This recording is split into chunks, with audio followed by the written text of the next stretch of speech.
The time is now 9 a.m. The date is June the 6th, 2023. We will call to order the meeting for the City of Statesboro's Mayor and Council. We will have our invocation and pledge of allegiance. I'm gonna lean it over to Councilwoman Shavers. Would you lead us in prayer and the pledge of allegiance this morning?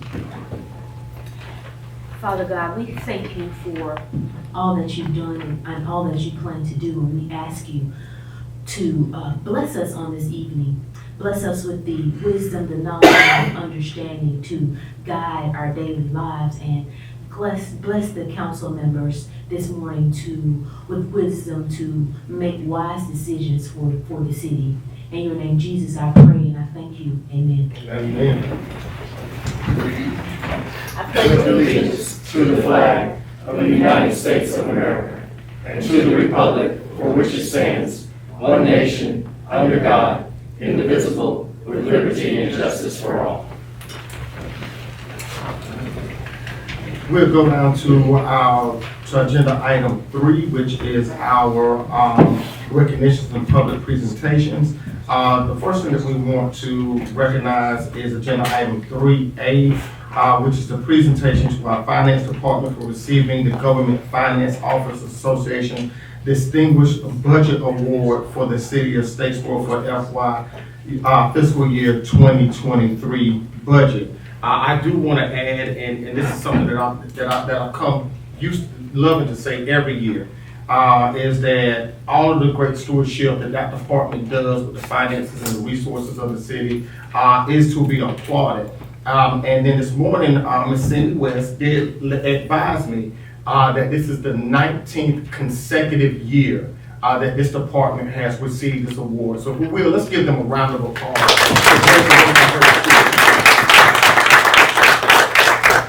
Ms. Cindy, if you will, you're going to bring your team up.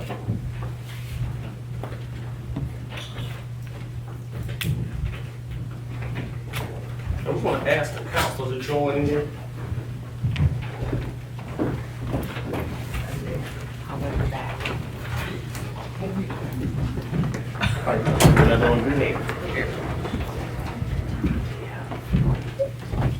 That's a lot of heavy hardware right here. Right. Carrie, you do that. Can we all take about 2 steps back that way? To the back. I'm sorry. Sherry, what are you doing in the back? Why are you back here?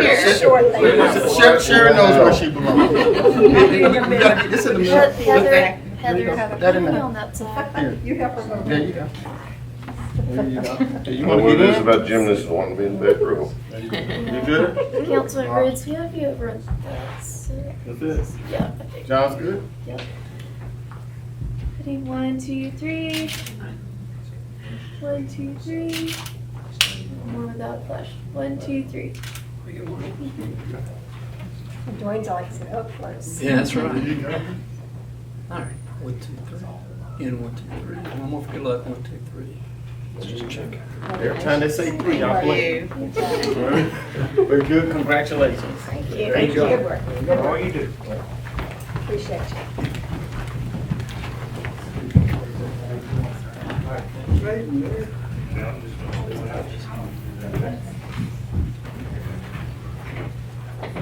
Can't make class.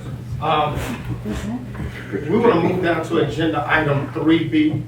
And this is in recognition for Ms. Cindy West. She's the Director of Finance for the city, and she's completed the Carl Vinson Institute of Government Public Finance Leadership. Now, Cindy, how long have you been with the city? 26 years. 26 years. Now, guys, we need to applaud that. But Cindy is a jewel. Whatever questions, whatever we need, she's always there for us. Let's give her a round of applause for her dedication.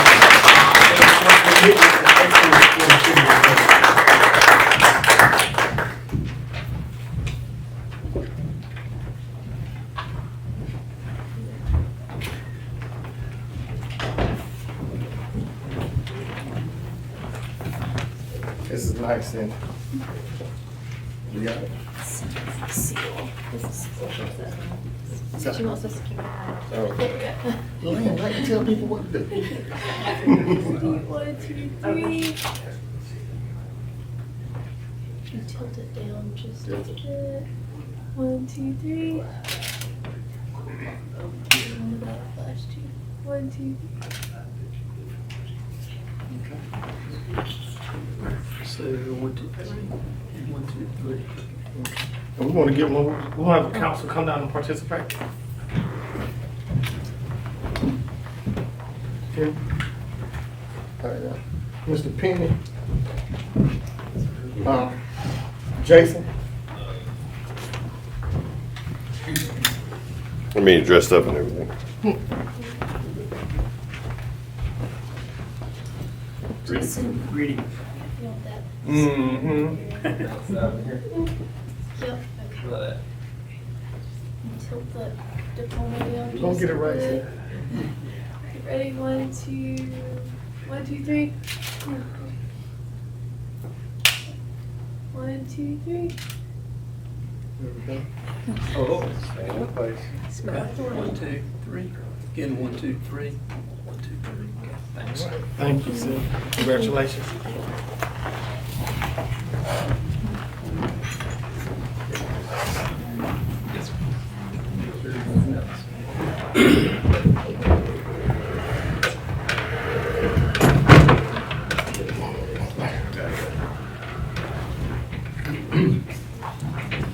All right, we'll move down to agenda item 4, which is public comments. Leah, do we have any public comments? no, Mayor. Okay. We'll move down to agenda item 5, consideration of a motion to approve the consent agenda. The consent agenda includes May the 9th budget work session, our work session minutes from May 16th, our council minutes from May 16th, and our executive session minutes from May 16th. Is there a motion to approve? So moved. Is there a second? Second. All those in favor? Aye. All right, we'll move down to agenda item 6, which is public hearing to solicit input on the proposed FY fiscal year 2024 budget for the city of Statesboro. Is there a motion to open the public hearing? So moved. Is there a second? Second. All those in favor? Aye. All right, Mr. Penny, if you'll give us a little insight. Mayor, members of the council, on May the 9th, we presented you with our 2024 fiscal year 2024 annual budget. And in that annual budget, we have a budget that totals over $105 million for fiscal year 2024. Now, when we say it totals that amount, that includes all funds. That includes our CIP, that also includes the ARPA funds we receive. It also includes all of our operating funds, TSPLOS and SPLOS. When you look at our budget for this year, it is an increase over last year's budget, which was $85,977,000. And part of what's going on in our budget, other than those some federal funds that we receive, we also have increased costs. And in the general fund, what we always highlight is that of the general fund, and the general fund this year for FY 2024 will exceed $22 million. Out of that $22 million, 65% of the general fund dollars are actually personnel related. That is not unusual for a community of any size because we don't make anything and our human resources, our human capital are our most important asset. And so that includes the salaries and the fringe benefits and retirement that is included. And in last year's budget, we had pay adjustment. You also funded pay for performance. This year, what we're recommending is that we adjust our our salaries by 5%. The reason that we're recommending that, first, our consultant recommended that we do that in order to keep up with the pace of inflation in our country. And in the presentation, I think we shared with you, and the annual inflation was 7, 6, or maybe 6%. But we can't necessarily pace the inflation rate. And so in order to be able to maintain our employees, we do have to continue to ensure that they are paid a competitive wage. And then we also have to reward them for outstanding performances, and those that don't perform well don't get any increases. And so this year in the budget, we are recommending a millage rate increase of 2 mil. And the reason we're recommending that increase is that, again, the demand for our services continue to increase, our costs continue to increase, and in order to keep competitive, we have to continue to be able to pay our employees. What we are receiving per meal is a little over $914,000 per meal. So 2 meals would generate a little bit more than $1.8 million additional funds in our budget. Last year, at least for the past 4 years that I've been here, we've been using fund balance in order to balance our budget. But as I always tell council, when we use fund balance, it is our desire not to actually spend the fund balance. Because when you use fund balance in order to balance your budget, once you start to spend that fund balance, that is a non-recurring fund. Fund balance is there for us to be able to spend funds until we start collecting revenue. It's also what we call our rainy day fund. Should we be hit by a tornado or a hurricane, until we start getting federal relief, we need to be able to fund any recovery efforts in our city. So last year, we funded our budget and balanced our budget using fund balance to the tune of about $1.3 million. And last year, we actually spent over $600,000 in fund balance. That is not a place we want to be.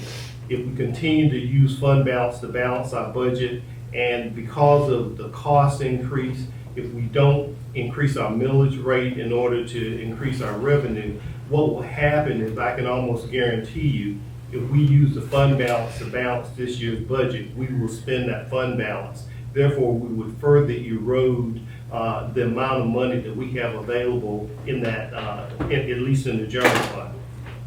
Right now, the city of Statesboro is in a good financial position. All funds are sound. Our fund balances are solid. And we want to continue to maintain those good fund balances. The other thing we're going to be facing during this coming year, because of the labor market pressures, we will need to, and we recommend to the city council that we do a pay and classification study beginning in July. And that is an anticipation of all the growth that is coming to this region. Hyundai, with Hyundai having 8,100 jobs in Bryan County, that will impact Statesboro and Bullock County. In Bullock County, we've already had 3 suppliers that are associated with Hyundai. And then we've had a couple other industry announcements. We've had almost $1 billion of proposed investment in our community. Almost 1,700 jobs will be coming to our community. Those create pressures on our staff because we have good employees. And so if you're going to hire employees, why wouldn't you go to the best to hire our employees? And so what we have to do is to ensure that we maintain competitive salaries. And even though we maintain those competitive salaries, chances are that we're going to lose some of them. And with Hyundai, we're talking about starting salaries of about $60,000 a year. Recently, we were on a call with community partners, and Dr. Marrero was talking about electrical engineers that graduate from Georgia Southern. And Hyundai hired about 17 of those graduates. And so someone asked Dr. Marrero, so what kind of salaries are they starting out with? And he quoted a figure of $85,000 for someone right out of undergrad school. And if you look at our budget, some of our department heads barely make more than $85,000. So we have to ensure that we are maintaining competitive salaries. And so therefore, that's why we're going to do the pay plan, and we ask that is included in this budget. Now, also included in this budget are increases in some of our water fees, wastewater fees, natural gas costs, and solid waste fees. In some cases, some of those fees, gas fees, natural gas fees are driven by the market. But in some of our wastewater fees, some of those fees have not been raised in almost 10 years. And so we have to, all of those departments and all those enterprise funds also suffer from the issue of the inflation. And so every time we come to you with purchases in the last year, when we come to you with recommendations, what you've seen is we've budgeted for certain projects or purchases, and everything that we recommended based on solid numbers a year ago are coming in at $100,000 more than what we anticipated. And so for that, we do recommend this budget to you. You're not voting on the budget today. You'll vote on that budget on June 20th to go into effect on July 1. As I said, it's a sound budget. I do want to thank Cindy, Wes, and Jason, and all the department heads for the hard work that they've done to put this budget together. In this year's budget, there's only one additional staff person that we're recommending. We're recommending an assistant water and sewer director as we do succession planning in our organization. We also are authorizing our police chief to overhire additional police officers when he gets into a position so that if we have more recruits, we can overhire by, I believe, 4 police officers. In this budget, also included as far as personnel is concerned, we did receive $2.1 million in SAFER funds. It was a great addition for 12 additional firefighters. And so you funded 9 firefighters last year. SAFER gave us 12, so that's 21 new additional firefighters that are needed in our department, so that when a piece of equipment rolls out, we can fully staff every vehicle that goes out. Based on adding new staff, we will also, it's not included in the budget, but we've been talking about it, we need to be looking at building Station 3. And so these are some of the things that are included in the budget. And Mayor, I'll turn it back over to you. All right, thank you, Mr. Penn. We'll move down to the next section, which is if there's anyone that wants to speak for this particular request. All right, is there anyone that wants to speak against this particular request? All right, seeing that there is none, is there a motion to close the hearing? So moved. Is there a second? Second. All those in favor? All right, we do want to open this up for council discussion if there is any. All right, seeing that there is none. Nothing? Yeah. Well, okay. I'm concerned. We are focused all on spending and not on revenue growth. 3 years running, we go to our city retreats, and our department heads tell us what they want to buy and what they want to spend, and nobody talks about how we're going to pay for it aside from raising the fees.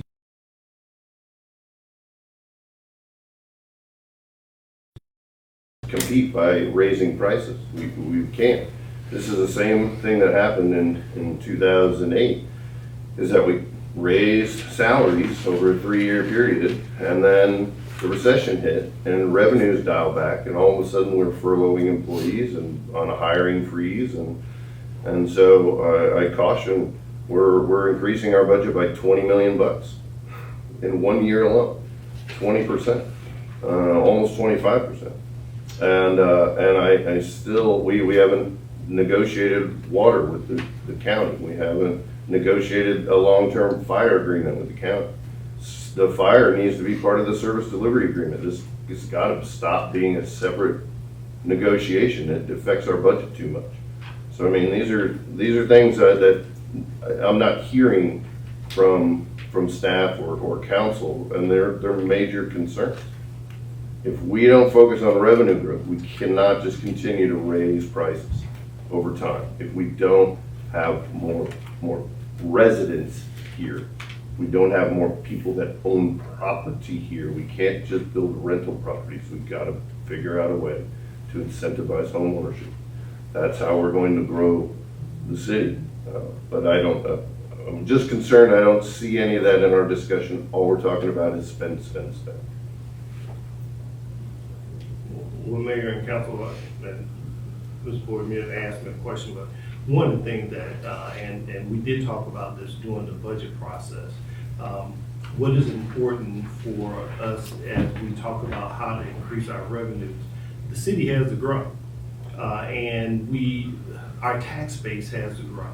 And in the last year, this council has approved over 600 new townhouse apartments, but we need to see those built. That's how we grow our revenue.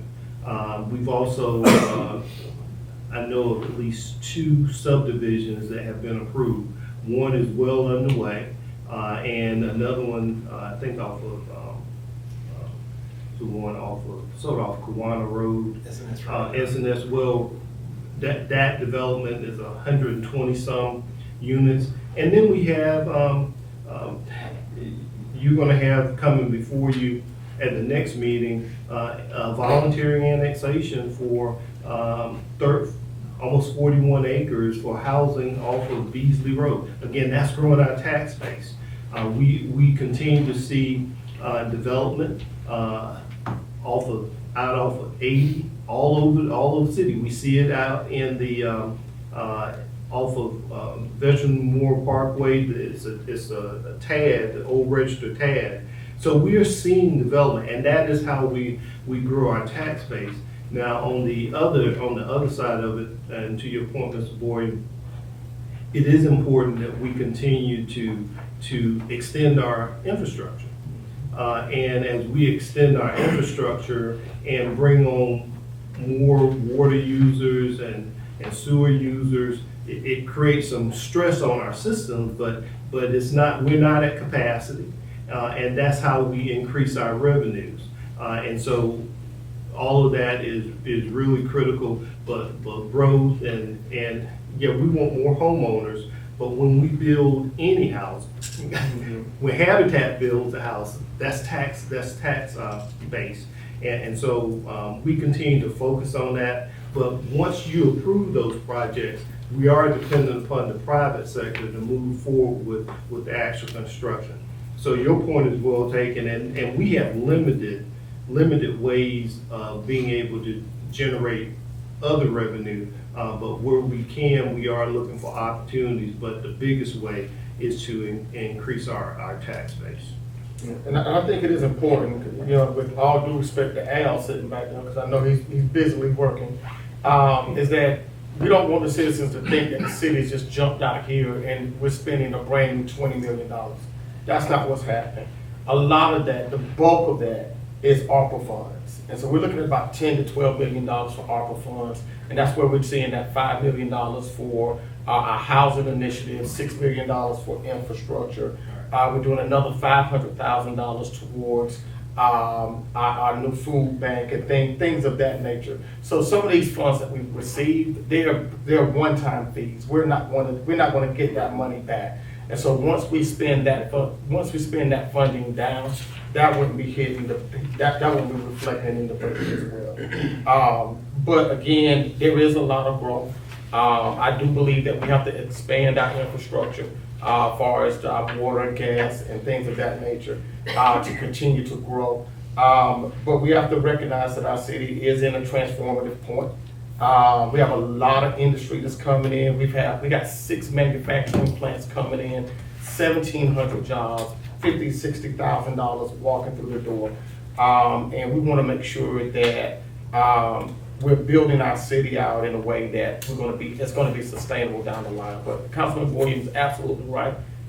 We do have to look at other revenue sources and things of that nature, and take advantage of the opportunities, whether it's through service, through annexation, the development of housing and things of that nature, to continue to put our city in a great position to grow. With that being said, is there any further things that need to be discussed by council prior to us moving on to the next item? Yes, thank you, Mr. Mayor.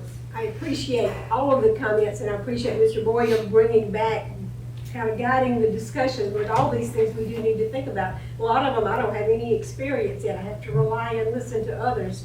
And in previous discussions, I have kind of leaned with the majority that it's costing more, and so we have to pay more, and so we have to increase. I know we're not making a decision today about the millage rate, but we've had previous discussions that, yeah, it's gonna have to go up to cover, because we can't spend our fund balance. We need that healthy fund balance.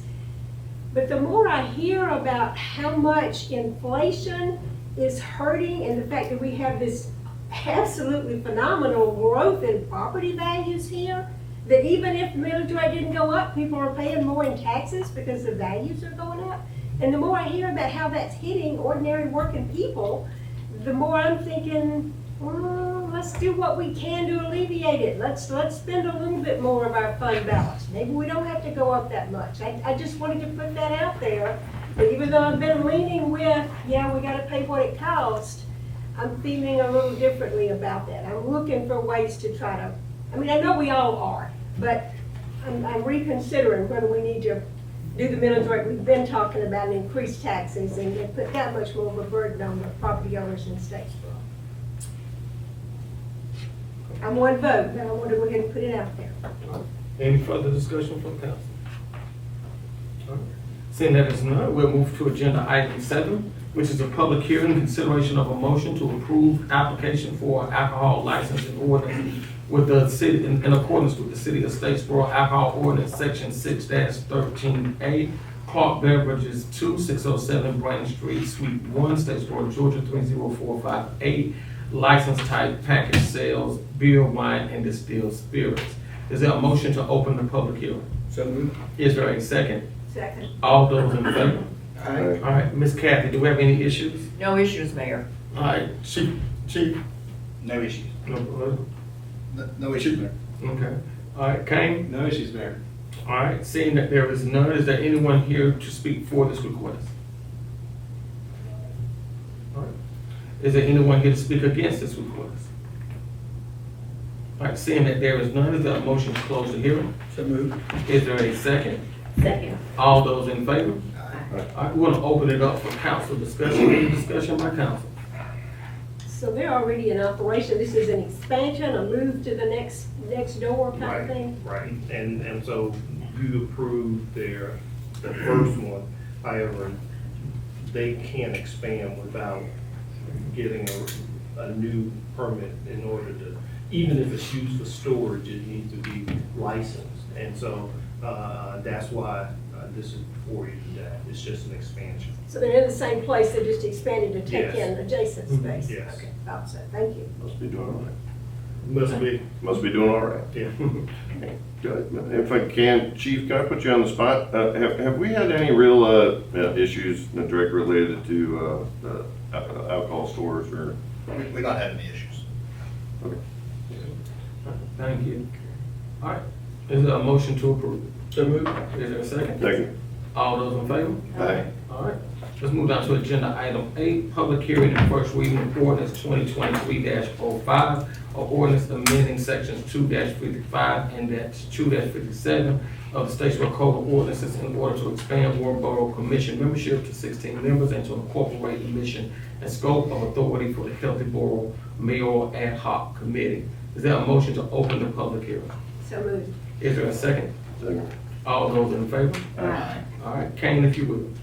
Mayor and Council, this is first reading of revisions of sections 255 and 257 of the Code of Ordinances relating to the One Borough Commission. The revision to section 255 would change the membership from 12 members to 16 members. The revision to section 257 would maintain the former scope of authority of the One Borough Commission, having the authority to prepare studies and report strategies, education efforts, and programs for the purpose of informing the governing body on policy matters relating to promoting diversity, inclusion, and equity among the citizens of Statesboro connected to issues of poverty and prosperity. And then it will add this additional language in there as well. With incorporation of former members of the Healthy Borough Mayoral Ad Hoc Committee, One Borough Commission shall also have authority to prepare studies and reports relating to health initiatives and concerns. So essentially, this would expand the membership from 12 to 16, and would also expand the scope of authority to also include health initiatives and concerns. Thank you, Kane. All right, is there anyone here to speak for this request?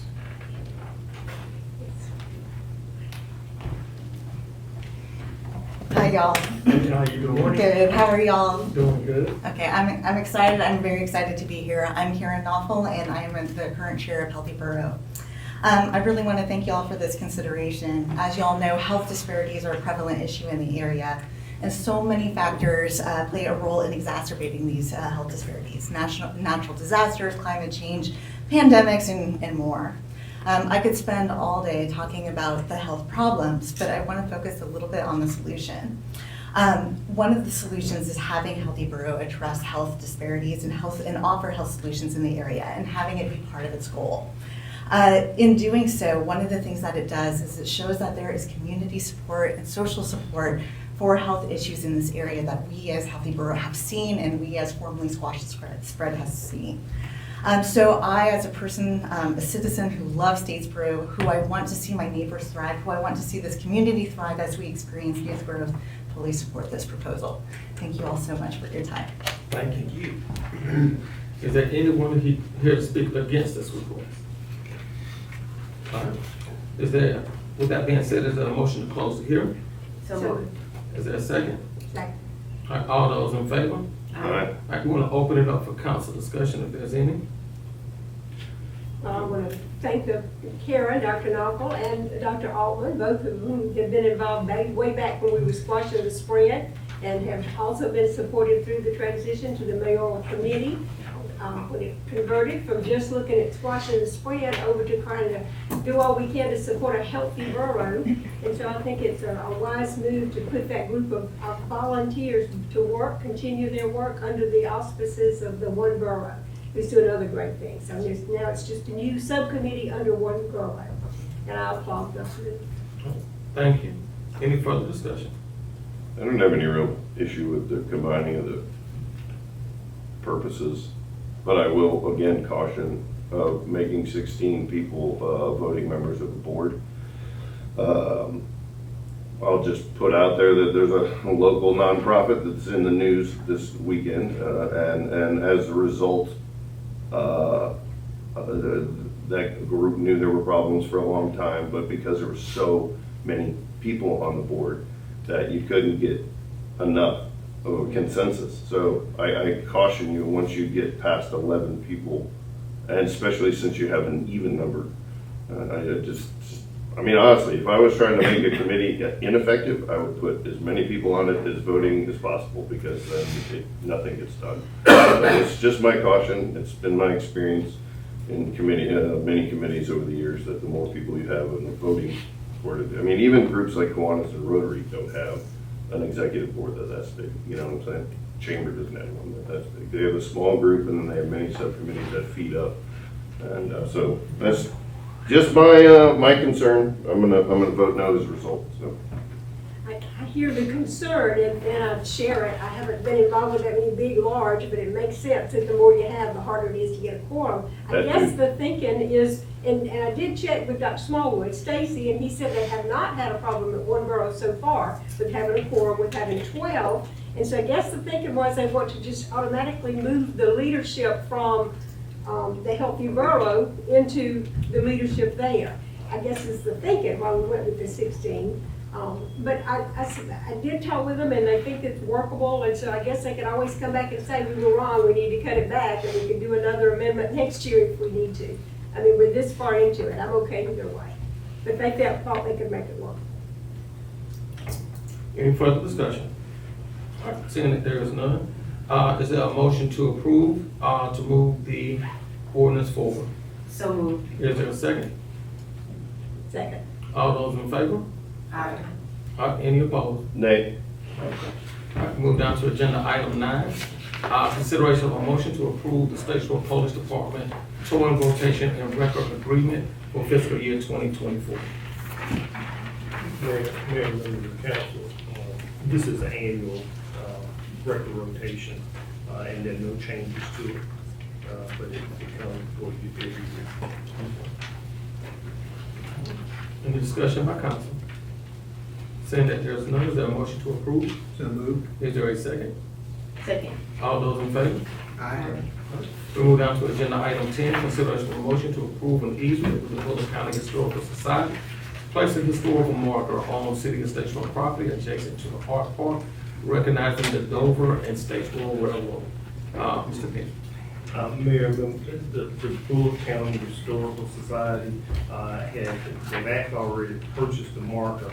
And what so we need your permission to be able to install it. The question is the location of the signage. I think there was a depot, and what the Historical Society is saying, the depot is actually where the art park is located. However, we have a little bit of a concern from this perspective. We're okay to recognize the depot. However, in order to be able to put the art park there, we went through a lot with the railroad company. And so what we had proposed was placing the marker in close proximity in the right of way, so that we wouldn't have to go back to the railroad company to get permission in order to put it there. And so we're okay either way, but we do need authorization and your approval in order to be able to erect the marker. Okay. And we do recommend it. All right, any discussion by council? And just curious, perhaps in the future, maybe they should ask us first before they go buy the thing. I mean, I don't mean to be snotty about it, but I mean, for real, they put us in a weird position when you're like, well, I already bought the sign. I mean, that just doesn't seem like the proper procedure. Do it, know Okay, just, No, because, I mean, seriously, but I feel uncomfortable. You're like, oh, I already bought the sign. Well, you're putting me in a position that shouldn't be put in. So, okay. I'm sure she'll hear about it. Any further discussion? Well, I actually concur with Phil on this one. Let us approve it before you go and buy something. Right. Thank you, Yeah, we can move forward. Yeah, thank you. Any further discussion by council? Yes. It says no dancing, so the church people are invited to come. Exactly. Everybody cool with that? Yep. For the The message, the historical marker has a description and is quoting how And it it was quotes then. positively, no dancing, so the church people are invited to come. Very much. It's good to commemorate that. June 21. That's all right, we banned dancing in the art park, so. Times have changed. Ain't bringing my church. All right, is there a motion to approve? So moved. Is there a second? Second. All those in favor? Aye. All right, we move down to agenda item 11, other business from city council. And that's a discussion regarding work session procedure. Mayor, members of the council, I think Mr. Boyd raised a concern, and Councilmember Mayor Pro Tem Barr second the concern. So I don't want to necessarily speak. At the last work session, there were a couple of items that the council actually made a motion of, and one had to do with using some funds for replacement housing, and the other was to use some funds to look at some grant opportunities to improve some security, and in the work session, council actually voted on those motions.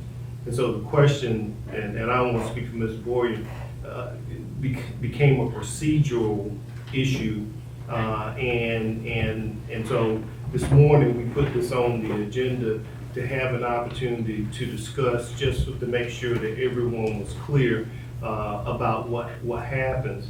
And so I'm not going to give you a legal opinion, but I am going to give you a little bit of a legal opinion, although I'm not a lawyer. First, we asked for, since I asked council for authorization, I did ask for some direction from you, and the motion, you could do it by consent, but anytime you have three of y'all together, you actually take action. And now we are very careful not to violate open meeting law. And anytime y'all are together like that, we give public notice.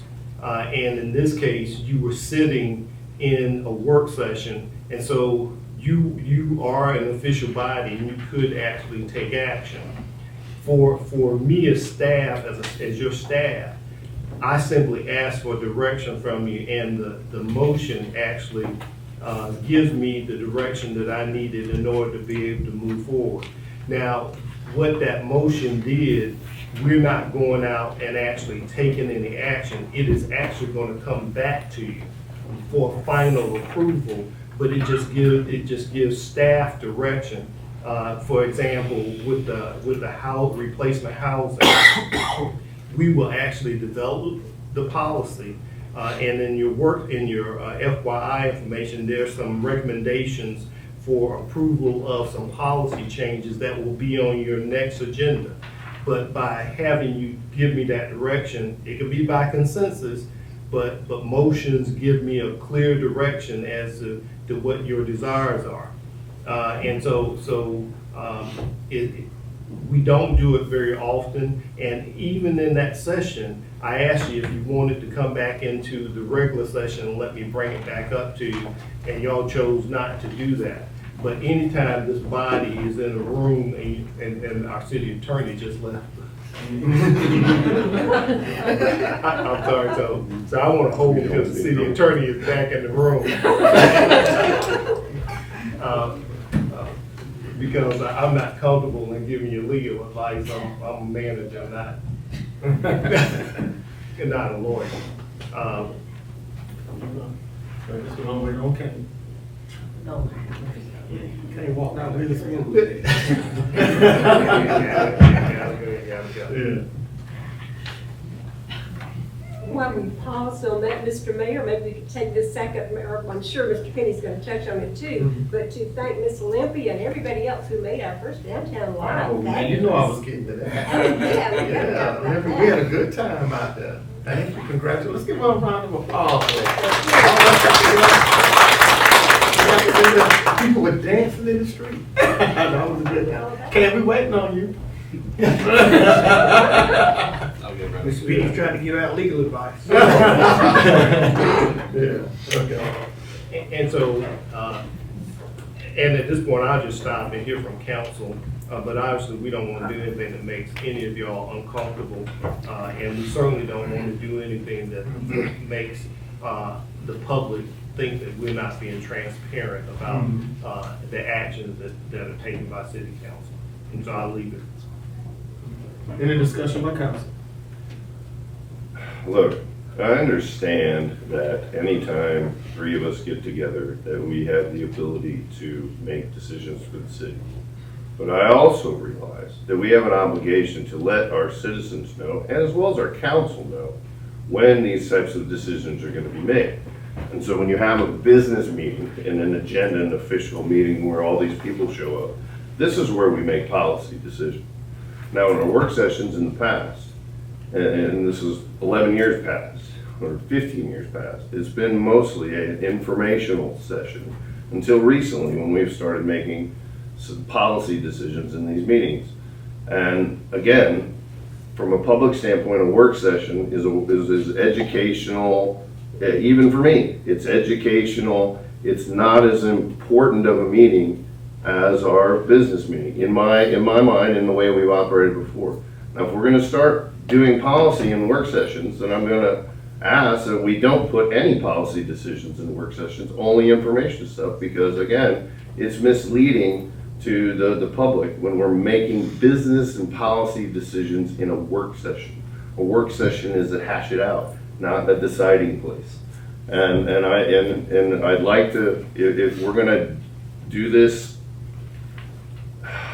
you know, I don't know, if we're going to do this gray area, undefined, sometimes we're going to do stuff in a work session and sometimes we're not. I don't think that builds trust with our citizens, and I don't think it builds trust amongst the board members either. And so, you know, if that's how we're going to operate, then I'm going to ask that we codify this and not make any policy decisions in a work session. In particular, the housing thing, Mr. Penny, I don't know. I feel a little bit like you pushed it through during that meeting when I wasn't there, knowing that I objected to what you're trying to do, the one, and I don't want to get into that right now. But, you know, even this, you felt the need to frame the discussion before I even got a chance to speak. And I'm concerned by that. And so I have a legitimate concern here that we don't make policy decisions in work sessions. I realize it's legal. I realize we can. But just because you can doesn't mean you should. And there's a trust aspect here. It is the number one problem in government today is that the people don't trust us. And it's because we do shifty stuff like this. We're not clear, we're not concise, and we're not consistent. Without those three things, you continue to lose trust. And in our situation now, we're in a situation where the county is demonstrating even more and more that's how they operate, just willy-nilly. And if we can show we're a consistent operating body, then we're put ourselves in a better position to negotiate for our citizens and to solidify the finances of our city. So I know that sounds maybe a little broad and you know, I don't know, maybe it seems a little broad, but it's important that every little step we make, we do it in a way that builds public trust, not erodes it. Yeah, I think we need And then they're gonna argue. Yeah, I think we need to be clear about this. Making decisions in work sessions is something that cities across the nation do. And so we're not crafting policy in these work sessions. We've never passed an ordinance in a work session. And when you talk about policy, immediately I think about ordinances. So we've never done that, and we've never advocated for that. But if we need to direct the staff to take a particular action in a work session, then that's perfectly fine, and it's perfectly normal across municipalities across the nation. The problem that we had 11 years ago, 15 years ago, is that the city of Statesboro was not utilizing this tool to get things done during that time period. And even when we brought Mr. Penny on, one of the biggest things that I advocated for is that we needed a true professional. Instead of, you know, we had one city manager that became city manager because he was a well-known real estate person here in the community. That did not make him a professional in the field. So we look for the behavior of this organization to change once you bring a professional in. And what that professional has done is allowed us to utilize the best tools of the field so that we can move this organization along. And one of those tools is us being able to direct the staff to be able to take action during a work session. Now, I for one would never advocate for any type of policy or ordinance to be passed within a work session that we have not brought forth before the community. And I think one of the biggest things that we've done, at least since I've been here since 2018, is that we've been extremely transparent. We've held more town halls than in the history of this organization. I've done 15 personal town halls here, and not just in this building, but across churches and civic spaces across this entire city. We've also gone and updated our work sessions where we're getting trainings every month and educated every month. We're now recording and putting out everything on Facebook. So we've been extremely transparent. What's the nuance here is that this was a municipality that was not using this particular tool as a part of its toolkit to move our community forward. And that's what it is. And I believe that we've created more transparency and more trust within this community in a very long time. So that's my take on it. So with that being said, I have no problem during a work session directing staff to take action, but I will not advocate for or support in a work session us putting together public policy. But to take action is absolutely fine, and that's what municipalities do across the country. So we're not doing anything that's not utilized in other spaces. Is there any further discussion? Yes, thank you, Mr. Mayor. So I seconded Mr. Boyer in calling for a public discussion about if there's going to be a change in procedure, because it did feel different to me. I mean, I've only been on council 3.5 years and attended for a few months before that, but it felt different to make a motion and the majority approve it from just staff asking for direction and 3 people nodding their heads. It just felt different. And so if we're gonna make a difference about taking votes on things in a work session, then we all need to know that we're making that change. And I agree with you and with Mr. Boyer and with Mr. Lenny. There's nothing illegal. As long as it's a publicly advertised meeting and 3 of us are here, we can take all kind of actions. But it's a change in our practices. And so if we're gonna make that change, we all need to know it and agree to it. And I kind of liked the official votes take place in the business meeting. That's just what I'm used to, and it felt right. So like I say, if we're making a change, I want everybody to be aware of it and agree to it. And with all due respect to the mayor, I've been coming to these meetings for 15 years. The work sessions, while they may not have been as frequent in the past, we still had plenty of work sessions. I sat through many multiple hour work sessions. So the idea that but we never voted in those sessions, votes were never, policy wasn't set in those meetings. And so that's the issue I'm having. I have no problem with doing work sessions. I have no problem with doing them on a regular basis so we get constant feedback. I have no problem with increasing our education and our training in those times. I just have a problem making policy decisions. I think that those are best suited for the business. Even the school board does it that way. They do their business on one meeting and they do their work session. They don't vote during the work session. They just talk, they just share information. And I think that's a good, look, we can do it another way in cities all over. I'm not arguing about other cities. I don't care about other cities, Major. And I don't know why you argue with me when we're the voting body. So if we want to change it, we can do that. And gosh, please look at Robert's Rules of Order. You're not supposed to dominate conversations. You're just supposed to facilitate. So I'm just saying, the process of the work session should be that we're discussing education, these kinds of things. Policies should be set in meetings. That's all I'm asking for. It seems a very clean and simple distinction. If you want to argue it, feel free. But I've made my statement. Okay, that's great. I think the thing that we gotta keep. I think we're using some terminology that feel. I was elected for the people to hear my opinion. That's what I was elected to do. So with that being said, we're using some terms too loosely. Policy is not being created in the work session. Any policy has to have a first and second reading.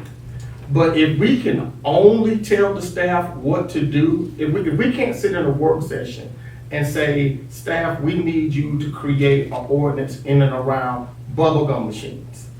And then that staff go out and create it and then bring it back for the first reading so that the entire public can hear, that's a handicap. And so that's what we're saying we're doing. Nobody's saying we're creating policy. So I don't know why is that even a discussion? Nobody's saying we're creating policy. I'm not advocating for creating policy in a work session. What I'm advocating for is to be able to tell the staff to craft policy so we can bring it back for a first reading and the entire community can do it, can be a part of that conversation. And so that, but at the end of the day, it's 6 of one, half a dozen of another. And whatever the council is comfortable with, I'm absolutely fine with that. But I do want us to be able to recognize that we have tools in our toolkit that could be a huge asset to our community and moving it forward in a very effective fashion. With that being said, if there's no further discussion on that, we'll move to the next one. I do have one. Okay, Go ahead. I feel we've come very close to voting on things in work sessions. Haven't done it, haven't voted on it, but we've come mighty close to it. I think, and I want to make decisions in city council. Yeah, absolutely. But I'm just saying, I think we've come close to it. Yeah. Very close to it, but haven't done it. We did do it last month. That's It all was discussion. for the staff to take an action, we just basically told the staff to do a thing.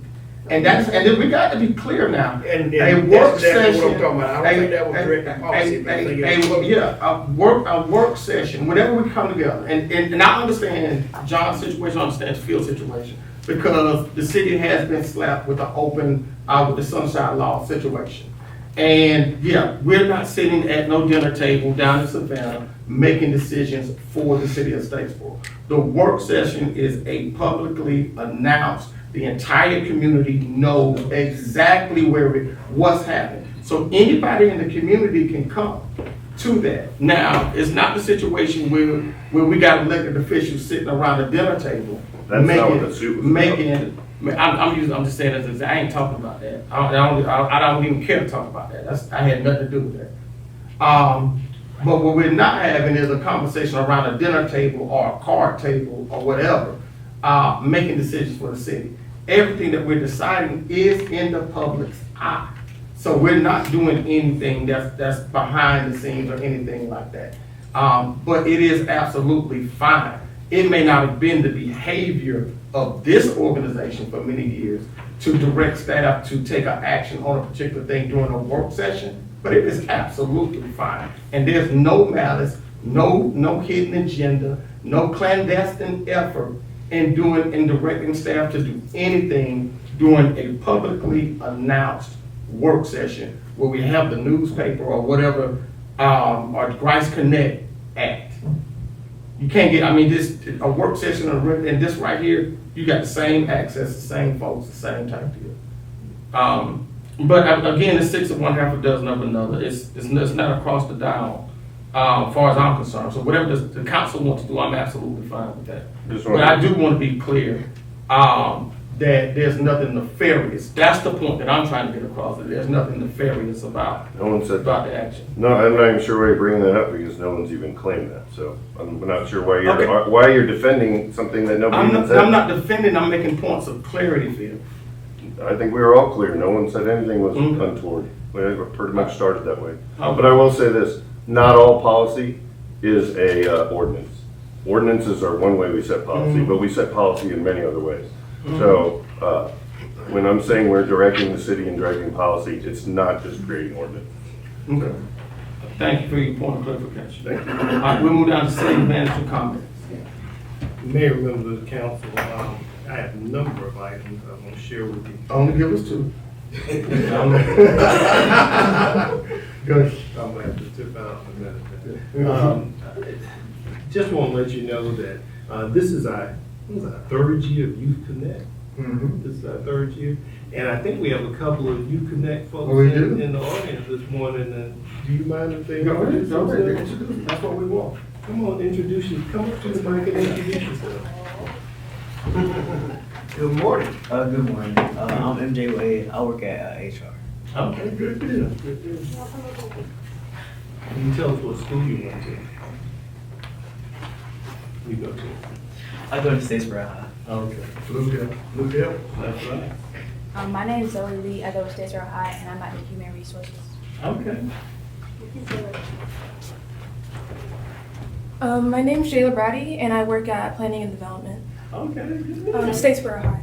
Blue Hill.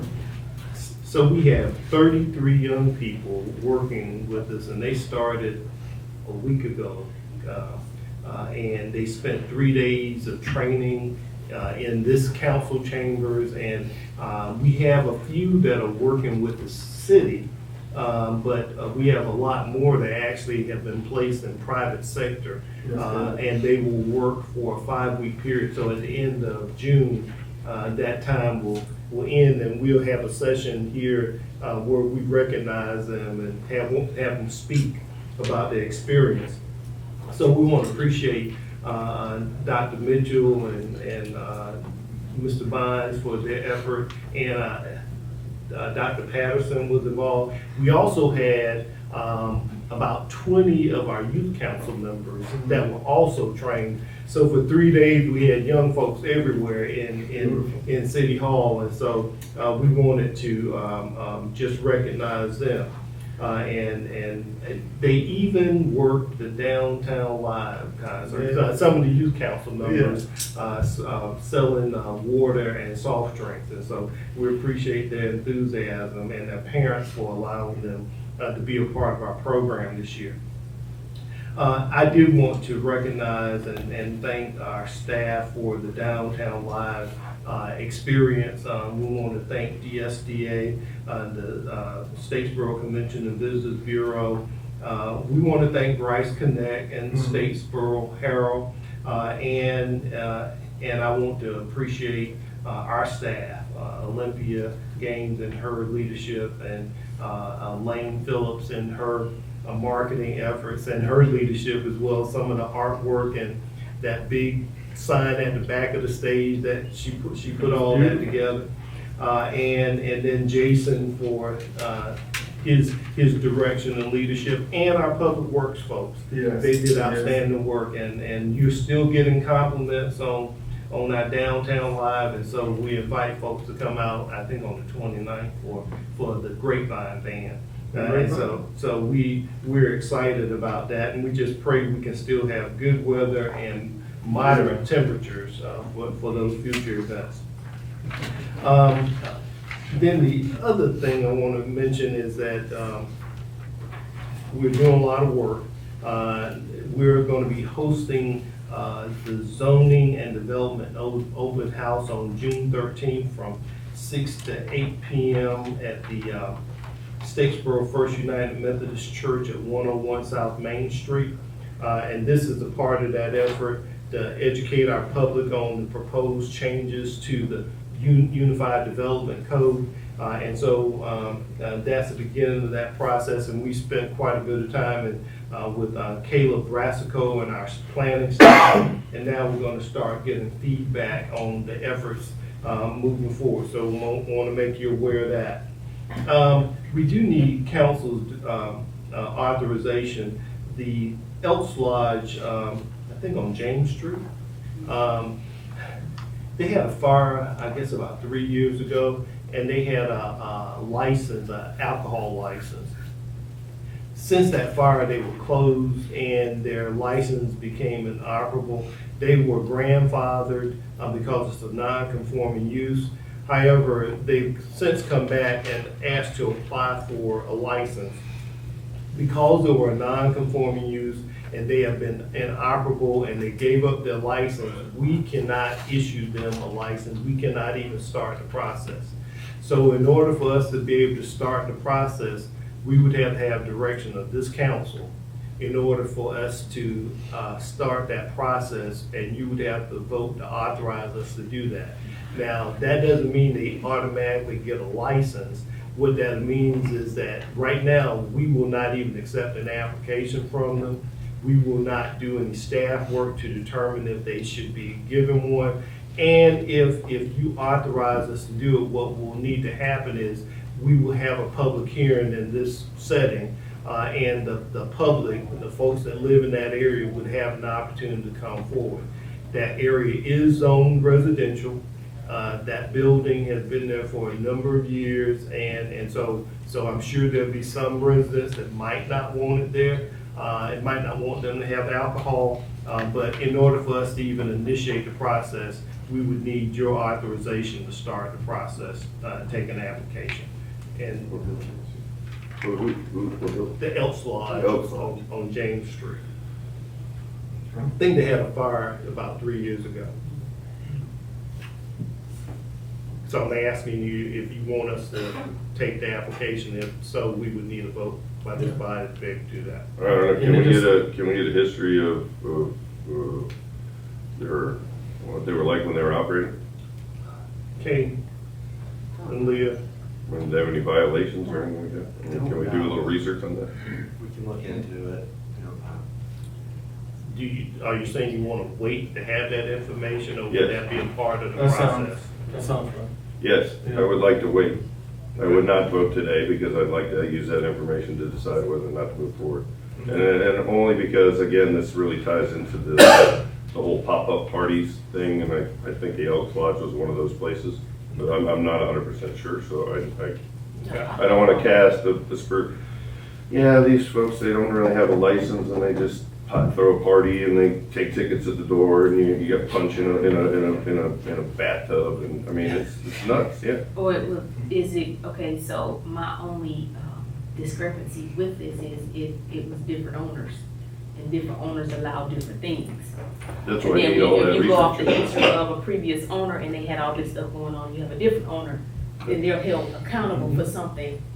They have no, Why so not? that's my only thing. Sure, well, yeah, whoever owns it, I don't know who owns it either, so. So we can bring it back on the 20th.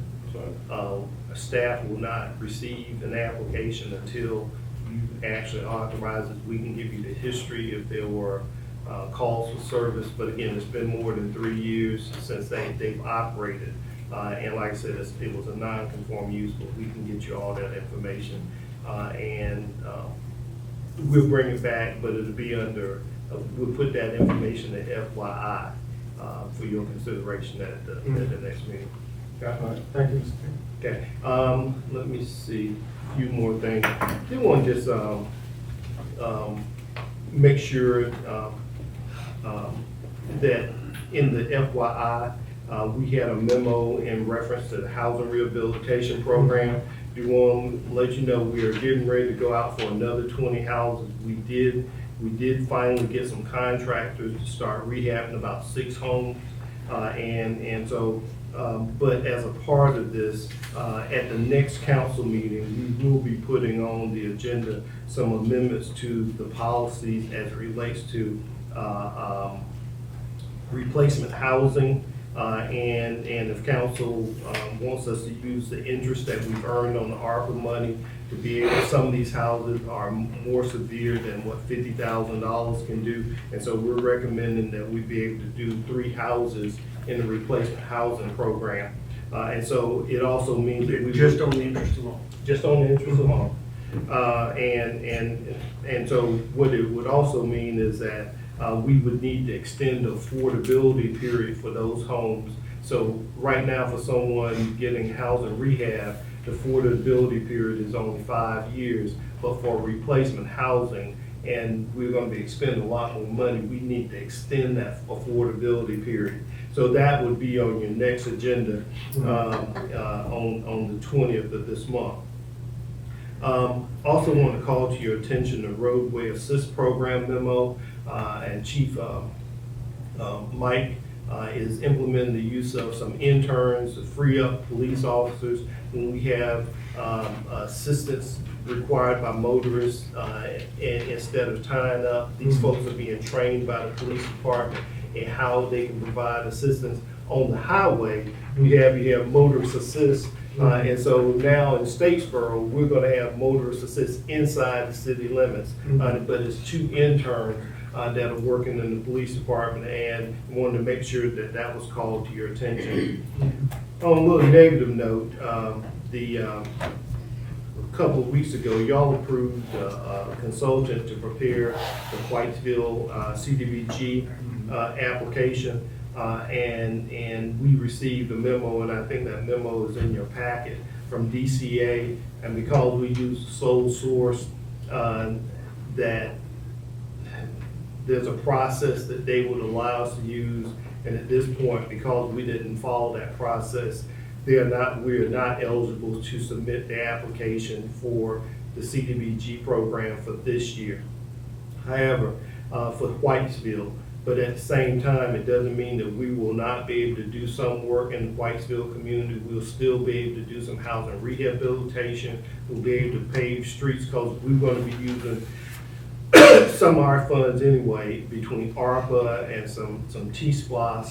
We can continue to do that work, but just wanted to make sure. And at a work session, I don't know whether to be June or probably August, we will actually come to City Council and make a presentation about the proposed park improvements.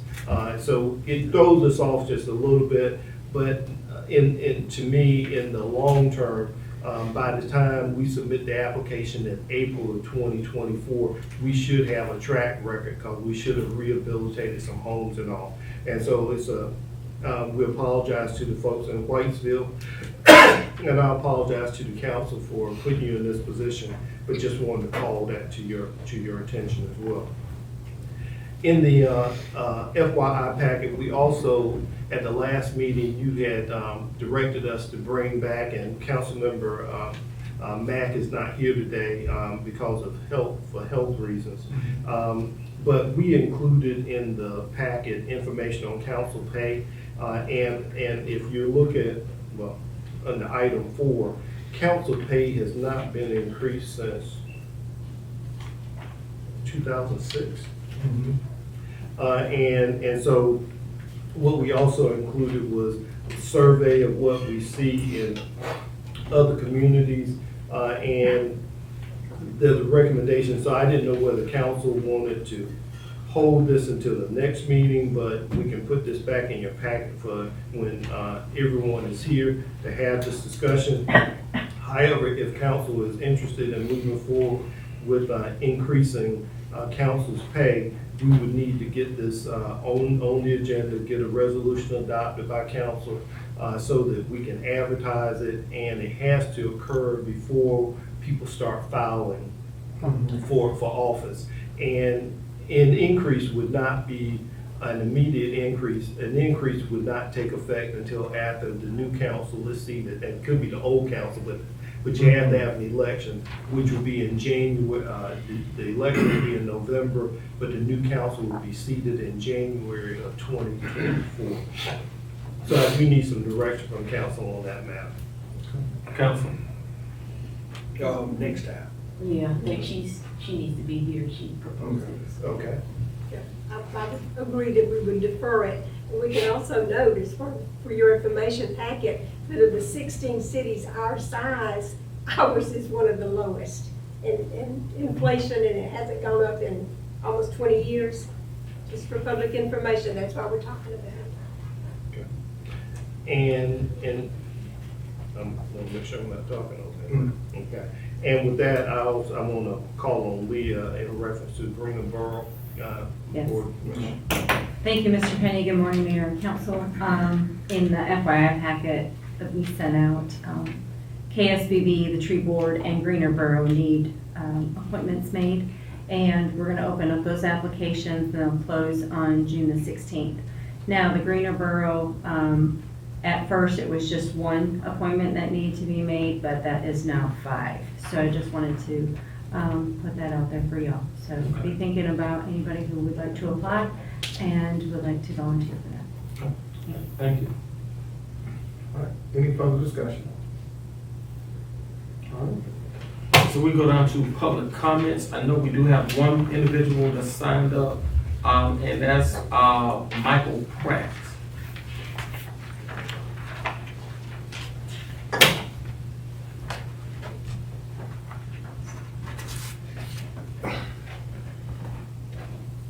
Good morning, how you doing? Good morning. Apologies for being late. Also not familiar with this format, so forgive me. My name is Michael Pratt. I am recently located from Indianapolis, Indiana. I am a not-for-profit under the name of Spiritual Cadence Gallery. I am currently seeking a license for an ice cream truck under the name of Tag Team. Anxiety. Tag Team Ice Cream Truck, and I can't seem to get an answer for my licensing. I've been waiting, and I've gone from Mellon to Hinesville to Savannah to here with an answer, and it seems like every city has a different answer. Mm-hmm. There's no definite slot for the ice cream truck. They want to slot me as a food truck, not a food truck, and they want to restrict my mobility. I'm specifically set for children. Children cannot just run out and come to the store, come to a truck. I basically just, it's an ice cream truck. Your parents have to be there. Someone's got to be there. And I just needed an answer on how to run business and how to get my licensing. All right, and so, then I'm gonna turn, I guess I asked staff, or I know we've discussed food trucks, but ice cream trucks, I know that they drive through neighborhoods. That What is not allowed. Yeah, okay, so we don't have no ordinance associated with that? No, Mayor. Okay. All right, so that's a conversation that we would have to have, that ordinance does not exist right now. Okay. We've had them in the past. We've had Yeah, ice cream growing trucks up. in the Yeah, past. growing up. Ice cream truck. So they got outlawed at some point? Man, we talking about doing stuff for the kids. We robbing them of the ice cream truck. We outlawed ice cream. Yeah. It's not outlawed, it's not regulated. Yeah, okay. We have mobile food service permits, we have applications for mobile food service. They have to be in a specific location, have Yeah. permission from the property owner to be there Right. to operate their Yeah. food Okay. truck. So we don't have a provision to regulate Yeah. somebody going around. They gotta, Yeah. Correct. So, I mean, they're not prohibited. yeah, so, No, if we don't write a law about it, it's not illegal. Just because we don't have a law doesn't make it illegal. yeah. I've been to Sylvania, spoke with Sheriff Kyle. Mm-hmm. He said, not a problem. I just spoke with a milling officer here in Statesboro, who lives here in Statesboro. Yeah. I was pulled over in Millen for, someone says, it's a black van. So my van is black and I painted it. It's a black van playing ice cream music, circling around here. So I got pulled over by police and he tells me what happened. I said, yes, sir. There's an ice cream truck and the music was playing. I said, we're just here, just advertising. Yeah. Not trying to make a sale, just trying to advertise that we are coming. Yeah. And he tells me, again, well, he says you have to go to the city county, I believe that was called the building. But you have to get permission from them. But as far as regulations and rules, no one has a rule or regulation for me. And Okay. just one thing that was told was that you can't drive, and I don't understand that. So how can you restrict an ice cream truck that is catered to children? Yeah. Mr. King? Yeah, I was just gonna ask, so have you've talked with folks in the business license, you've had a conversation with Ms. Yes. Harden or her staff? So we have his contact information. Mayor, we're gonna need to do some more Yeah, we're gonna have to research. follow up. We'll do some more research and we'll report back to y'all in the next 2 weeks, and see what policy we can recommend or direction we can recommend. All of us do remember ice cream trucks from when we were growing up. And so we'll come back to you with some response. So for clarity, Yeah. if this man gets in his ice cream truck and is riding around community selling ice cream, what is gonna happen to him? Nothing, Okay, because it ain't illegal. there you go. Until, Yeah. Until we, I mean, he's gotta get a business license, but aside from that, do you have a business it's license? $15. Do you have a business license? For I do not Statesboro? have it for Statesboro, but Then you need to get a business license for Statesboro. I can't get the business license. No, that's not true. I can't get the business license. I Yeah, can't. get your business license. Business license. That's your first step, Leah, okay? can he even do that if you don't have? Again, that's So just- if, no, go on. That's the question. so a business license, if you are a brick and mortar, yes, you can get one here for Statesboro. Being that it is a vehicle, it would still be considered a mobile food service. So he could apply for that license. And that's a $200 fee per year. But then that would allow him to be here all year. But he has to have a specific location for that. It wouldn't work. So we don't have a provision for him to get a license now? It sounds like. Right, that's the point. again, I would just ask that we have, So food trucks are considered motor vehicle vending machines. A Pepsi machine on wheels. For real?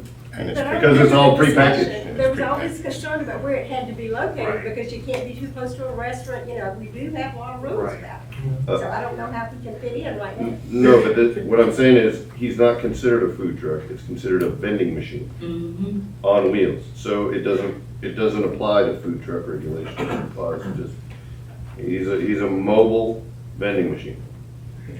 It kind of sounds like we need to get some clarity on this. that's what I'm asking. Yeah. So if you could let our staff kind of figure out, and then that way we can kind of advise, that way we can, because we want to do it the right way. I do too, that's why I'm here, sir.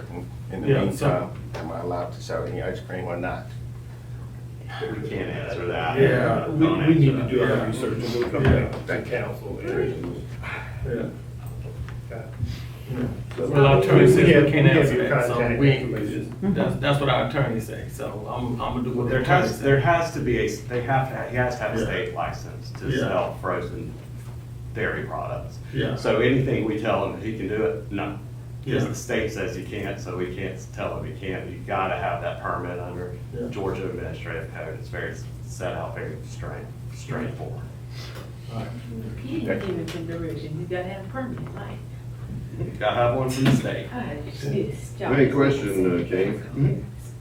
Would you look up, while we're talking food trucks, House Bill 1443? Did they pass the food truck regulation? If so, the problem with food trucks has been every county and every city has different regulations. And so he's right, you have to go to Millen to get everything. and blah, blah, blah. That's correct. I believe they at least were considering a law this year where the food truck ordinance would be regulated by the state. In other words, if you get a license in one place, you get it in another. So I don't know if that went through, and maybe that would be part of your research. That's the research. All right. Thank you. Right, thank you, Mr. Grant. All right, any further public comments? Yeah, come on.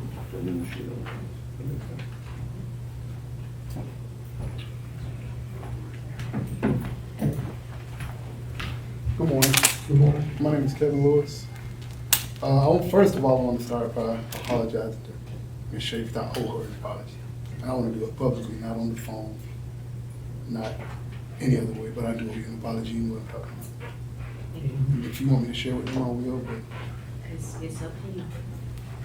my reason in being here is we seem to have a game problem in Statesboro. And I want to know what we have in the toolbox to kind of fix that. Mr. Lewis, I'm having trouble hearing you. Can you speak into the mic? We seem to have a gang problem in Statesboro. Thank you. And I want to know what's in that toolbox that we have from the city council that can fix that. I understand, I spoke to the mayor, we had a conversation, he was telling me on things that we're moving toward technology and that is good. That is a tool to help the police department. But we have a right now problem. I sent you pictures of my aunt, about 3 weeks ago, she was almost shot in the back of her head while she was watching TV in her house, went through her car, went through her seat, went through the windshield stopped the bullet. Right after that, they had a couple of more shootings. I heard some gunshots last night also, but I spoke with you, I think like 2 Sundays ago. Right after we got off the phone, they had another shooting. The problem is the kids are not from Statesboro. But the bigger problem is they're located in that one spot. And what bothers me is that we had a smaller police department when we were growing up, but they kept good control of what was going on there. And not just there, everywhere. Why is it so hard to control one complex? Where can you create the manpower to put on that one complex until you get control of what's going on? That's all I want to know. And my dad, my aunt, my neighbors are all rolling on the floor in the middle of the night. Then I'm the one person everybody's coming to. What can we do? What can we do? What I would like to see, this is just what I would like to see. I would like to see the police department get more officers. I would like to see the police department get better pay. I would like to see the city of Statesboro take the lead and make other cities want to follow what you all are doing. That's what I want to see. I spoke with several people and they was like, we are following the patterns of this, or we're doing this, we're watching other cities outside our size. Let's not watch those cities. Let's make those cities watch us. Start our officers with a pay that you can retain the officers. Start them with a pay to where you don't train officers to go to other agencies. That's not right. So the only people suffering in the city of Statesboro. That's the only thing that's going. The city is suffering. Public safety is suffering. I think public safety is more important than any other thing on the agenda right now. And I say that because if you could do everything you want to do in Statesboro, but when that crime leaves that apartment complex, goes to the next neighborhood, goes to the next neighborhood, goes to your neighborhood, then we got a problem. Then we're going to want to respond to it, but we won't have control of it at that point. Because it's growing every day. It's not just a neighborhood. It's growing. You got a bus line now. Now you're giving the ones that don't have mobility to go where they want to go. It's not safe. We gotta get control of what's going on. And number one, give these officers what they need. I wouldn't go out here with 4 officers and go into a neighborhood with 500 people in the middle of the street, knowing I got a family to go home to. It's not worth it. Give the officers the backup they need in order to go where they need to go. If nothing else, reach out to another agency. Call them. Hey, we need help. We got a problem. And we have a problem. We have a problem in Statesboro, a gang problem. All of those shootings that I talked about, I haven't seen any of those in the paper. I haven't seen anybody say anything about the shootings that happened over there. I haven't seen anybody in the paper say about this person's house being shot up. I haven't seen any of this being reported publicly. But it's happening every night. Last night, we're on the floor again. It's not fun. It's a war zone. If you don't believe me, come over there. We could ride over, I have video, ride over there this afternoon. Actually get in a police car, ride with some police officers at nighttime. See what they're going through. See the calls they have to go to where they have 4 officers and no backup. And they got a crowd of 300-400 people that you expect them to go into. They're a front line. And it's real thin. I make more money at a warehouse than these police officers make. And it's not fair. Because at that warehouse, I'm not in danger. But you expect them to come when you call them. And they took an oath to come. I mean, y'all looking at me, but everybody's looking at me, but I'm dead serious. It's not safe for them out there. So how they gonna keep us safe? Just kind of hold off on everything else and find out what you need to do to make the city safe. Because you can do everything in this city until that one little bit starts filtering out and bleeding over into everything that you're doing. And everything that you did at that point was no good. Had a baby almost get shot in the head in the same apartment complex on the couch sleeping. Bullet missed the baby that far. I remember I was at the last meeting. They were spending, I think they'll spend some money for some logos, spend some money for some cameras to put over there to aid the officers before they come in there. They can see what's going on. That apartment complex is a one-way in, one-way out complex. It's pretty much a kill box. If somebody had it out for some officers to come in there, they could set them up. It's not fair. Give these guys what they need. Give them the tools they need. Bring on more officers. Make your department where officers want to come and stay. Give them the money. It's not. We can find money for everything else. Find money to pay these guys to do their job safely and protect all of us out here. That's all I got. Okay, thank you. Any discussion from council? Councilwoman Shavers, I know that's your district. Is there anything that you would like to say? Well, I concur with him. It's sad. I've been over there several times just to see what is actually taking place, and it really is sad. And I don't have all of the answers. I'm looking for answers to be crafted so we can get down to the bottom of this. But I concur with him. We do need more officers, and I think that's what we're trying to do. Get more money to hire more officers so we can control that area more heavily, so that everyone is safe. And I think that, and this is the opportunities that we need, and Mr. Lewis, we appreciate you coming up. These are conversations that we are having often. What I can tell you is that I'm either talking to or texting our city manager, our chief of police. We're probably doing this 3-4 times a week, if not more. So, we want to be abundantly clear that this is a top priority. And Kevin, I grew up over there. And you know my connection to that neighborhood. So, it's a priority for me. So with that being said, it's not, we're not gonna allow crime to be safe crime to take place in that neighborhood and it be safe for the criminal. And the biggest thing that we have to look at when we're looking at that neighborhood is how do we burn this candle at both ends? And part of that candle is making sure we get our law enforcement equipped and we get the numbers of our officers up. And one thing that we're not privy to is being exempt for what's happening across the nation. Municipalities, whether it's municipalities, whether it's county government, we're all seeing shortages of officers right now. And I don't know whether you was here earlier when we was talking about the millage rate and the budget and things of that nature. All of those things include increased public safety dollars for salaries. And with that being said, that's one of the key things that we're working. We've had conversations about bonuses for staff that's able to help us recruit more law enforcement.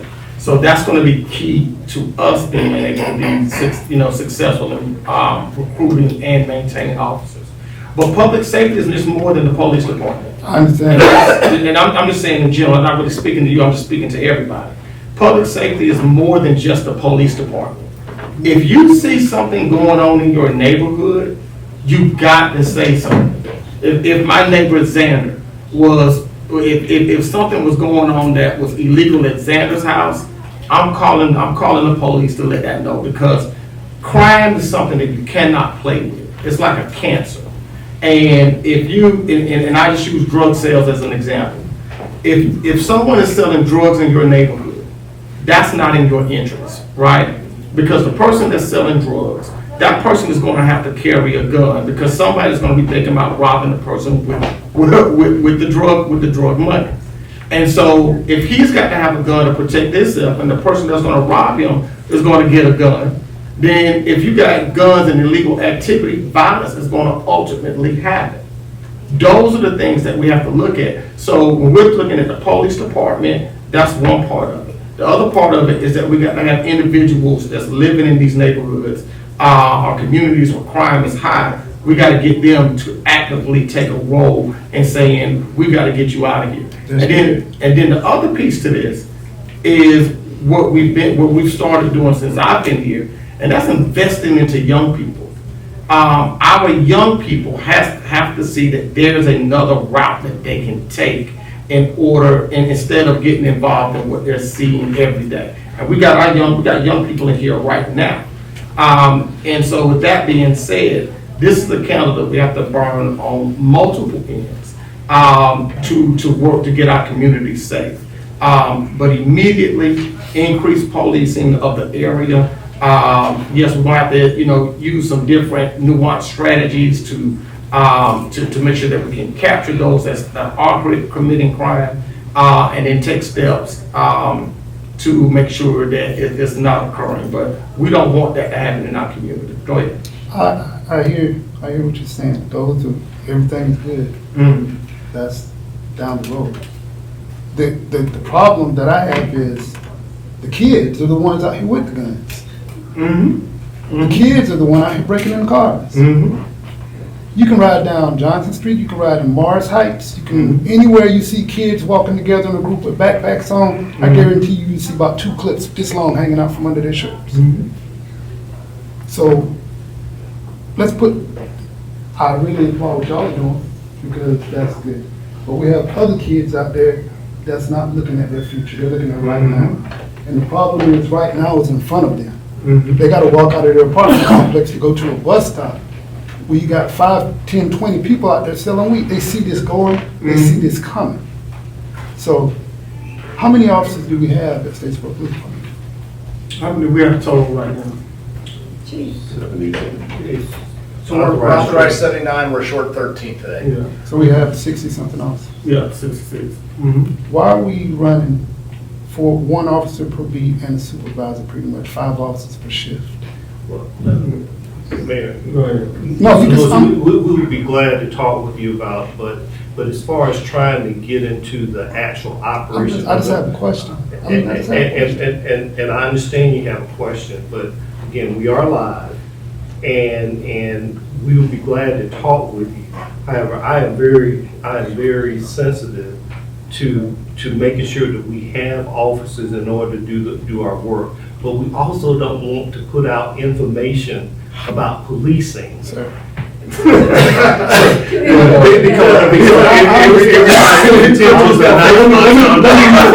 rephrase the question. We can't be that. No, let me rephrase the question. No, well, I'm being real. Yeah, we know. I'm being honest. Yeah. I don't have to put the numbers out there. Yeah. They see the response, so they pay it no attention. It was one time, about 3 weeks ago, something happened, the officer got in a chase. I don't know what was going on, but they had an overabundance of officers to respond over there one morning. It was a Tuesday morning. And I mean, they tried to act up when the officers got there. And I was like, now this is what we need. Because what happened is the overabundance of officers, their presence made a difference. The person tried to act up, the officers handled it professionally. We have very professional officers. Yeah, we do. They handled it professionally. But that is the presence we need. All I'm saying is the numbers we have, let's shift them to where they match what we have out here. That's all I'm saying. I'm not trying to put, I'm saying, what they see, they laugh at and they take advantage of. Change that. That's all I'm saying. Change what you have. Change tactics. Tactics need to be changed. I mean, you got to revise. Look at what's going on. We got to sit back and say, okay, we need to downsize this shift and we need to overload this shift. Or whenever this is going on here, this is what we need to do. You have to adjust with it. There's a police chief long ago. His name is Reuben Greenberg. He was a major in Savannah. He left Savannah and went to Charleston, South Carolina. They had a problem that was out of control. This chief was on his bicycle at nighttime. He'd be riding, roller skating through the neighborhoods. Wherever the crime went, his officers went with it. They ran out of one neighborhood to another. He made sure his officers was mobile, just like you want. We moving today too. Everywhere you go, we go. Until they couldn't, you know. He did what he had to do. And I mean, sometimes you got to do what you got to do. It's not in your neighborhood. It's not a problem. But it's a problem that needs to be fixed. And it's not we got to sit down and we planning on doing this. We got to good whatever we're going to do for this. This is a right now problem. What's going to happen is somebody's child is going to get killed over there and it's going to blow up to where everybody's going to have to answer something in. Because it's not just coming up. This has been coming up. It's something that needs to be handled. If no more, put 3 cars over there. Don't move. Offer overtime for the officers. Hey, we need some officers over here. That's where they go. They could sit out on the interstates at night, make overtime money for traffic, put them over there in a high crime area, pay them to do it. There's so many different solutions. Overlap your shifts to where you have a window, to where you have an overabundance of officers on the streets 3 or 4 hours. In that time frame, hit those areas. Then it dies down, shift change again, boom, hit those areas again. It's simple math. It's not gonna cost you, you're already paying those officers to be out there.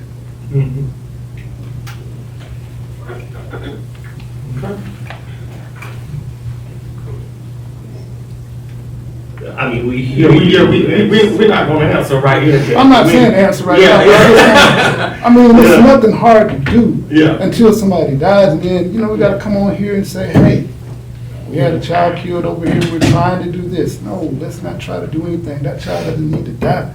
When we got something we can sit over here and do now. Yeah. Well, I'll put it like this right here. The issue that you're discussing with our kids being in the gangs, we was discussing this in 2006. And so, and in 2006 is when we brought this conversation to our board of education. I believe it was Stan York at the time, that was chief of police. He participated in that as well. So this has been, people getting into gangs was something that was warned about a long time ago. And so we recognize that as young people that's out there with guns and things of that nature. And steps are being made to address that. I understand. I'm not trying to cut you short. I'm not trying to do any of that. But if we recognized it in 2006, then it was a problem. You're the man now. You're the mayor. Oh, yeah. And let us be clear now. Violent crime in the city of Statesboro has gone down by 76% in the 5 years that we've been up here. And so, I know, we know that. And we know that. And here's the clear, no city is crime free. No city is going to be crime free. Yeah, no city is going to be crime free. We can't predict we can't predict when a shooting is going to occur. If we could predict that, then then we would stop it. But no community has been able to prevent any of this. But if we had the president, it would slow it down. If we had the president, and let us be clear now, violent crime in Statesboro has slowed down tremendously. Now, have we seen the decrease that we want to? No, we haven't. Kevin, I'm speaking facts. I'm Yeah, I'm speaking what I facts. see And- day to day. and we're being I'm not very- saying your facts are not true. Yeah. But on this side of town. Kevin, I grew up there, my family is on that side, and I grew up and there, Kevin, I'm there. Kevin, I'm being very patient. I'm being very I'll let you patient. have it. Thank you. But it's not right. Yeah, it's not right that I lost one of my best friends over there either. So now that we wanna go there. Yeah, Kevin, please, man, don't just let it go, Kevin. The mayor put me in Kevin, his book. Kevin, let it There was go. something that had nothing to do with it. You went there. Yeah, no, you went there. I was followed home. went there. Tell the truth. You went I was there. followed You're home. supposed to set the decorum. This man killed one of my best friends in my dad's car. Okay? So he went there. So what you want me to do, Phil? That's personal. See, that's my. Yes, it is personal. It's personal. Yes, it is personal. Okay? Did you say It that he is- followed me home? Kevin, you need to leave. He followed me home. Kevin, you need to leave. And he was in the back seat of a car that you fired into. You wasn't fighting him. You wasn't fighting him. So the truth comes out. Yes, sir. Now, all I'm gonna do is stop crime in this city. Yeah, you can stop with yourself. Stop with myself. I'm glad you said it. That man killed somebody in my daddy's car while my brother driving. Phil, I don't want to hear nothing. I understand, Mayor. It's still in a public meeting. Yeah. You wouldn't accept that from any of us. Under those conditions, I would. So we got an executive session? Yes, sir. Okay. All right, we're gonna break for executive session. The motion to go into executive session for legal and rules. Legal and legal study. Is there a second? Second. All those in favor? Aye. All right.